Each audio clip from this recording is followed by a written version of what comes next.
Hello everyone, welcome to another lecture of subject Introduction to Business and today our topic is Joint Stock Company और Corporation।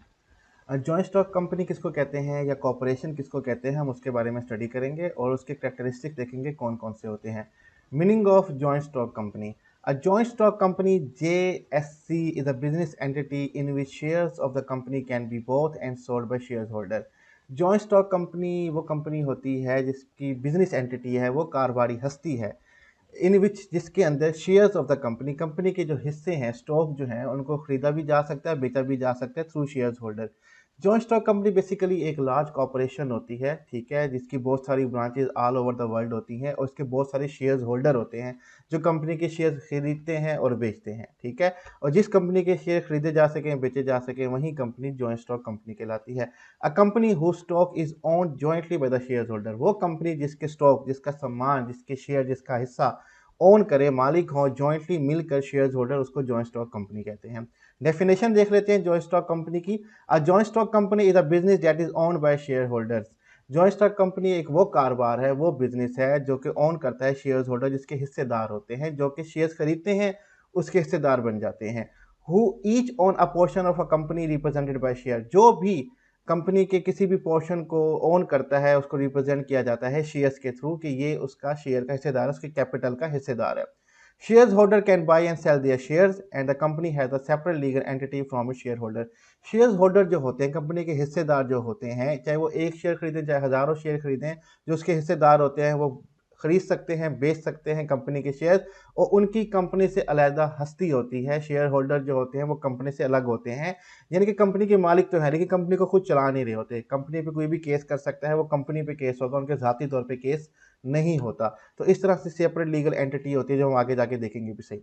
आगे चलते हैं, characteristics या features of company, क्या खसूसियात हो सकती हैं जॉइंट स्टॉक कंपनी की, वो हम देखते हैं। नंबर ऑफ मेंबर्स, कितने मेंबर्स होने चाहिए जॉइंट स्टॉक कंपनी के अंदर।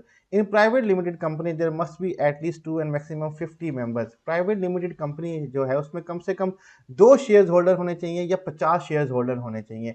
इन public limited company there must be at least 7 and there is no limit of maximum number.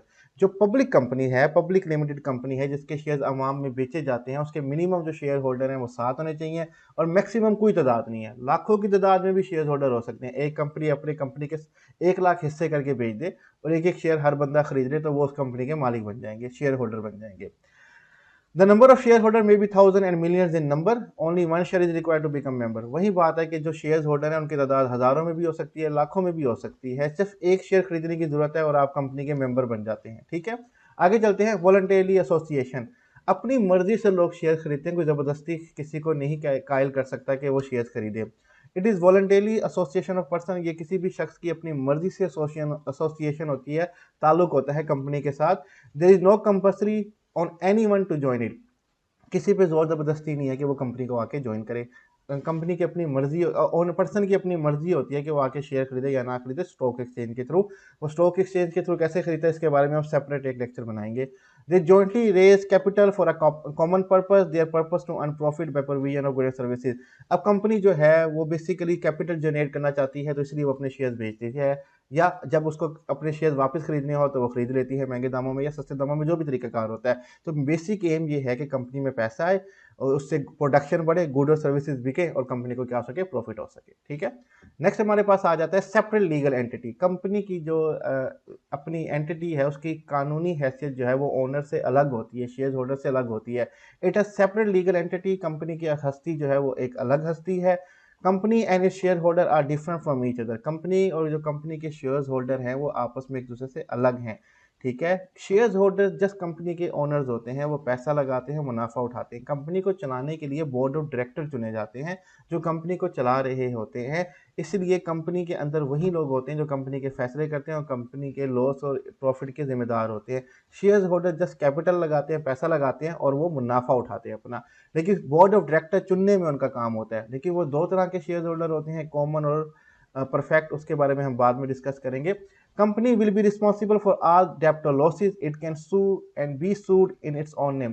Company जो है वो जिम्मेदार होगी कंपनी के लॉसेस की और उधार की, और उसको उसके ऊपर केस भी किया जा सकता है या वो किसी और पे केस कर सकती है, लेकिन अपनी कंपनी के नाम पे, शेयर होल्डर के नाम पे केस नहीं हो सकता। दैट इज वाई ये सेपरेट लीगल एंटिटी है पड़ी। आर्टिफिशियल पर्सन एक ये नकली शख्सियत है, नकली शख्स है जो कि काम कर रहा होता है लेकिन इसको चला असली लोग रहे होते हैं। जॉइंट स्टॉक कंपनी और corporation is an artificial person, it is not a natural person like us and can not act on itself. जो आर्टिफिशियल होती है ये ठीक है, ये असली नहीं होती, एक नकली शख्स होती है, ये नेचुरल कुदरती इंसान की तरह काम नहीं करती है और ना ही ये खुद से एक्ट कर सकती है। It exist as a person in the eye of law, लेकिन ये कानून की नज़र में एक एंटिटी, एक शख्स के तौर पे काम कर रही है, क्योंकि इसी पे केस होना है, इसी पे उधार होने हैं, इसी ने मुनाफा कमाना है। तो बैंक में अकाउंट भी कंपनी के नाम से होता है, तो कानून की हैसियत में ये एक पर्सन होता है। It transact its business through natural person known as director. अब इसमें जो भी लेन देन हो रहा होता है, जो भी कारोबार चल रहा है बिजनेस का, वो एक नेचुरल पर्सन के थ्रू हो रहा होता है, नेचुरल लोगों के थ्रू हो रहा होता है, जिनको डायरेक्टर्स कहा जाता है कंपनी का। जैसे मैंने बताया कि बोर्ड ऑफ डायरेक्टर चुने जाते हैं, वही फैसला कर रहे होते हैं कंपनी का सारा। परपीचुअल सक्सेशन, परपीचुअल कहते हैं हमेशा जिंदा रहने वाली, कंटिन्यूअस रहने वाली। Company life is not affected by the death, insolvency, failure और retirement by of any share holder. Company की जो सक्सेशन है वो आगे बढ़ती रहती है, दूसरों को मलकियत मिल जाती है, कंपनी में कोई इफेक्ट नहीं होता। किसी पार्टनर की या शेयर होल्डर की डेथ हो जाए, वो फेल हो जाए, रिटायर हो जाए, इससे कोई फर्क नहीं पड़ता, कंपनी चलती रहती है। ठीक है, जैसे KFC का ओनर कोई और है, उसकी डेथ हो चुकी है लेकिन कंपनी अभी भी चल रही है। ठीक है, एप्पल के जो को फाउंडर थे उनकी डेथ हो चुकी है, स्टीव जॉब की, कंपनी अभी भी चल रही है। ठीक है, तो कंपनी जो होती है वो परपेचुअल सक्सेशन होती है। When it is form it remain alive for an unlimited period until it is dissolve to a legal action. जब कंपनी बन जाए तो वो जिंदा रहती है एक अनलिमिटेड पीरियड के लिए, अंटिल अगर कोई कानून आके उसको डिसॉल्व कर दे, उसको बंद कर दे। अदरवाइज कंपनी चलती रहती है, शेयर दूसरे लोग खरीदते हैं, कोई मर जाता है, दूसरों को शेयर शिफ्ट हो जाते हैं, दूसरे खरीद लेते हैं, इस तरह कंपनी चलती रहती है। नेक्स्ट हमारे पास आ जाता है separation of ownership and management. Ownership और जो मैनेजमेंट है वो सेपरेशन होती है। जैसे मैंने पहले बताया आपको, शेयर होल्डर जो है बोर्ड ऑफ डायरेक्टर चुनते हैं। ठीक है, shareholder are the owner of the company and they are separate from its management. Share holder जो है वो ओनर तो है कंपनी के, लेकिन वो सेपरेट होते हैं इंतजामिया से। वो खुद कंपनी के फैसले नहीं ले रहे होते, उसका निज़ाम खुद नहीं चला रहे होते। They may be living in different parts of the country और all over the world.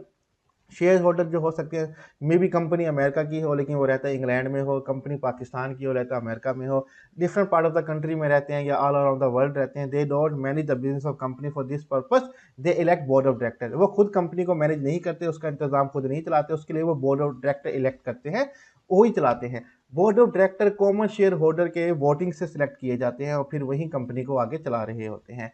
Limited liability. Liability of shareholder is limited up to the amount of share purchased by them. Their private property cannot be used to pay the debt of company.